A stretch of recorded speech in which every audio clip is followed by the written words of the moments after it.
கர்த்தருடைய பரிசுத்த நாமத்திற்கு மகிமை உண்டாவதாக. எல்லா ஜெபநேர குடும்பத்தாருக்கும் அன்பின் வாழ்த்துக்கள். ஒவ்வொரு பேரும் ஆண்டவருடைய ஆசீர்வாதத்துக்குள்ளே நுழைந்து கொண்டு இருக்கிறீங்க. எப்படி இஸ்ரவேல் மக்கள் அந்த மோசமான எகிப்தில் இருந்து தப்பித்து பாலும் தேனும் ஓடுகிற இடத்துக்கு வந்தார்களோ, தேவச்சனங்களை ஒவ்வொரு நாளும் இந்த ஆவிக்குரிய சத்தியங்களை நம்ம உட்கொண்டு அவருடைய வார்த்தைகளை உட்கொண்டு ஆவியில் நம்ம வல்லமையாக எழும்பும் பொழுது நமக்குன்னு இருக்கிற தேவ சித்தமாகிய கானான், நமக்குன்னு இருக்கிற பாலும் தேனும் ஓடுகிற இடம் தேவ சித்தம்தான்.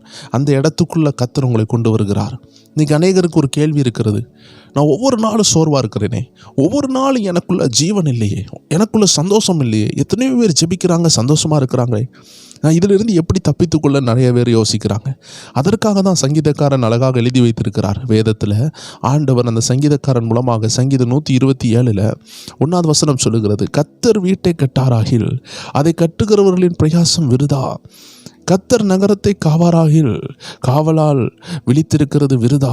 நீங்கள் அதிகாலையில் எழுந்து நேரப்பட்ட வேளையில் தரித்து வருத்தத்தின் அப்பத்தை சாப்பிடுகிறதும் விருதா. அவரே தமக்கு பிரியமானவனுக்கு நித்திரையை அளிக்கிறார். தேவ ஜனங்களே, இந்த வசனங்கள் எல்லாம் ஞான அர்த்தம் உள்ளவைகள்.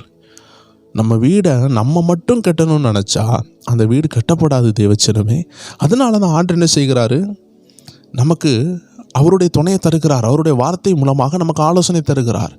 உங்களுக்கு வீடு கட்டுறதுக்கு செங்கல் யூஸ் பண்ணுவாங்கன்னு தெரியும், ஆனால் செங்கலை மட்டும் அடுக்கி வச்சா என்ன ஆகாது, வீடு கட்ட முடியாது. ஆனால் செங்கல் இல்லாமல் சிமெண்ட்டை வச்சு மட்டும் வீடை கட்ட முடியுமான்னு கேட்டால் அதுவும் கஷ்டம். ஏன்னா ஒரு லோடு சிமெண்ட் நிற்கணுன்னா அதுக்கு செங்கல் தேவைப்படுது. அப்போது அந்த செங்கலை வைத்து அதுக்கு மேலே சிமெண்ட்டை தட்டி அதுக்கு மேலே செங்கல் வைத்து அந்த சிமெண்ட் என்ன செய்யும், அந்த செங்கலை பிடித்து கொள்ளும்.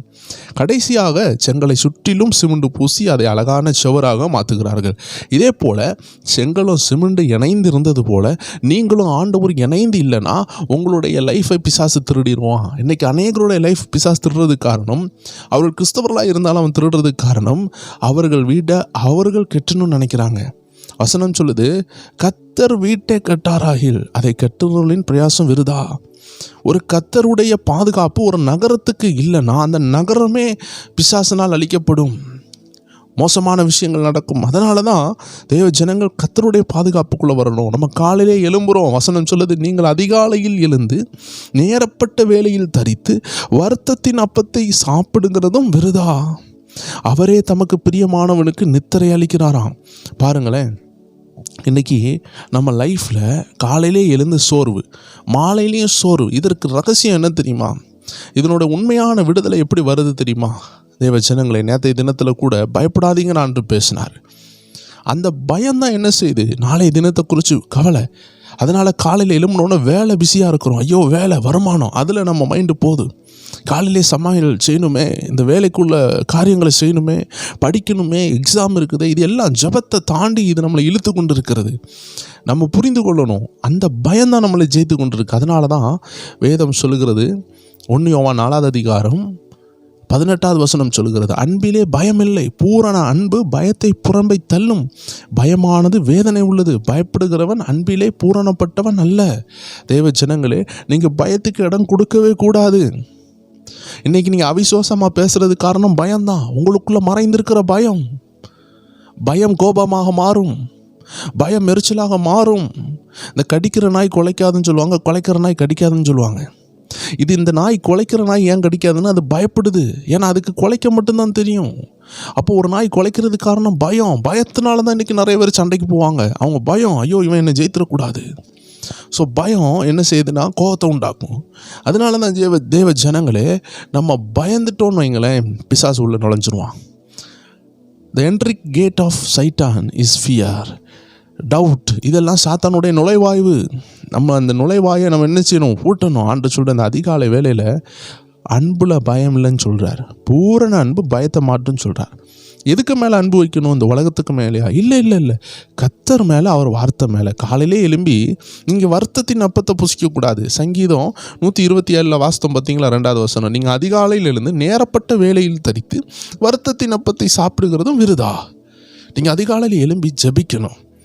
எவ்வளோதான் எக்ஸாம் இருந்தால் என்ன, அது இருந்தால் என்ன, இது இருந்தால் என்ன, எவ்வளோ பெரிய அப்பாயின்மெண்ட் இருந்தால் என்ன. ஒரு தேவ மனுஷன் அடிக்கடி சொல்லுவார், தேவ மனுஷன் பில்லி கிரகாம்னு சொல்லியிருக்கிறார், பாலியாங்கிச்சோன்னு சொல்லியிருக்கிறார். அந்த நாட்டினுடைய பிரசிடெண்ட்டை அடிப்பாங்களாம்.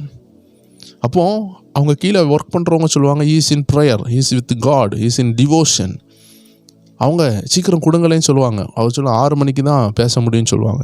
ஊரினுடைய பிரசிடென்ட் அடிக்கும் பொழுதே தேவ மனிதர்கள், தேவனால் வல்லமையாக பயன்படுத்தப்பட்ட பில்லி கிரஹாம், பாலியாங்கிச்சோ இப்படிப்பட்டவங்க கத்தரோடு பேசி கொண்டிருப்பாங்க. 4 மணிலேருந்து 6 மணி வரைக்கும் ஜெபிக்கிறாங்கன்னா அந்த நேரம் பிரசிடெண்ட்டே அடித்தாலும் அவர்கள் எடுக்கவில்லை.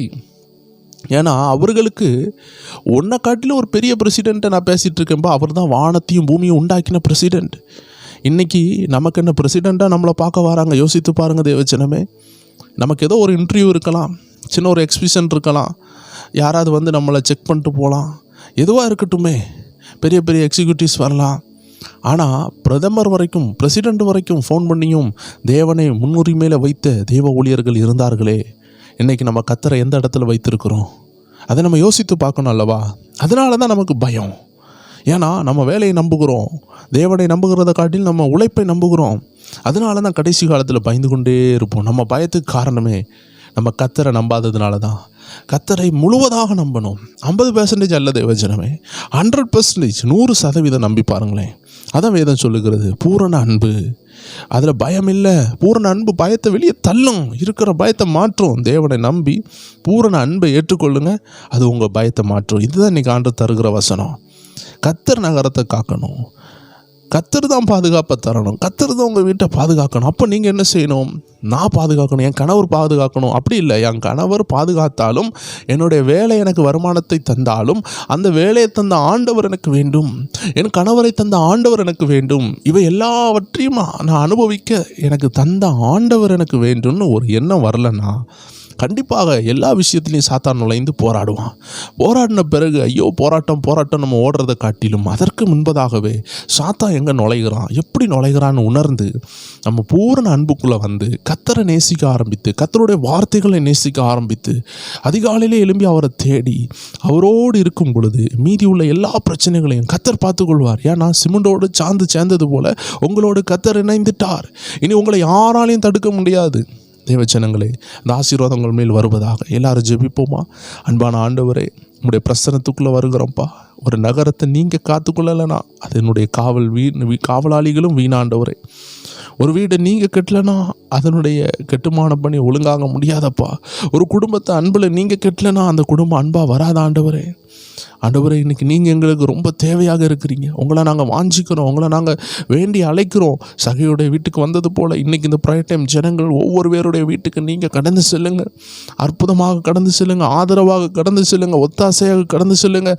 தேவ ஜனங்கள் யாராவது வியாதிகள் இருந்தால் அற்புத வைத்தியராக கடந்து சென்று அவர்கள் வியாதிகளை எல்லாம் குணமாக்குங்க ஆண்டவரே. ஒவ்வொரு பேரையும் தேவையை சந்திக்கிறவராக, ஏகோவா ராஃபாவாக, ஏகோவா ரூவாவாக, ஏகோவா சிக்கேனோவாக ஆண்டவரே நீர் கடந்து செல்வீராக, எல்ஷடையாக நீங்கள் வருவீராக ஆண்டவரே. Thank you Lord, thank you Lord. ஒவ்வொருவரையும் பாதுகாத்து கொள்ளுங்கள். உங்கள் கரத்தில் தருகிறோம், நீங்கள் பெருக நாங்கள் சிறுகணும். இயேசு கிறிஸ்துவின் நாமத்தில் ஜெபிக்கிறோம் எங்கள் ஜீவனுள்ள நல்ல பிதாவே. ஆமேன், ஆமேன், ஆமேன். ஒரு விஷயம் கூட தேவஜனங்கள் ஒவ்வொருவரையும் வாழ்த்துகிறோம். இன்றைய இரவும் ஸ்பிரிச்சுவல் WF என்ற சேனலில் உங்களை சந்திக்கலாம் 9 மணி அளவில். அதில் வருகிற நல்ல ஆவிக்குரிய பதிவை கேட்டு மகிழுங்கள். கர்த்தருடைய நாமத்திற்கு மகிமை உண்டாவதாக. திங்கள் முதல் வெள்ளி வரைக்கும் உள்ள எல்லா அப்டேட்ஸும் லிங்க்ஸும் பெற்றுக்கொள்ள நம்ம ப்ரைட் டைம் வாட்ஸ்அப்பை ஃபாலோ பண்ணிக்கோங்க. இன்றைக்கி விசேஷமாக ஸ்பிரிச்சுவல் WFனுடைய வாட்ஸ்அப்பை ஃபாலோ பண்ணிக்கோங்க. அதில் உங்களுக்கு லிங்க் கொடுக்கப்படும். உங்களை அங்கே சந்திக்கலாம். 9 மணி அளவில் சந்திப்போம். God bless you. ஆமேன்.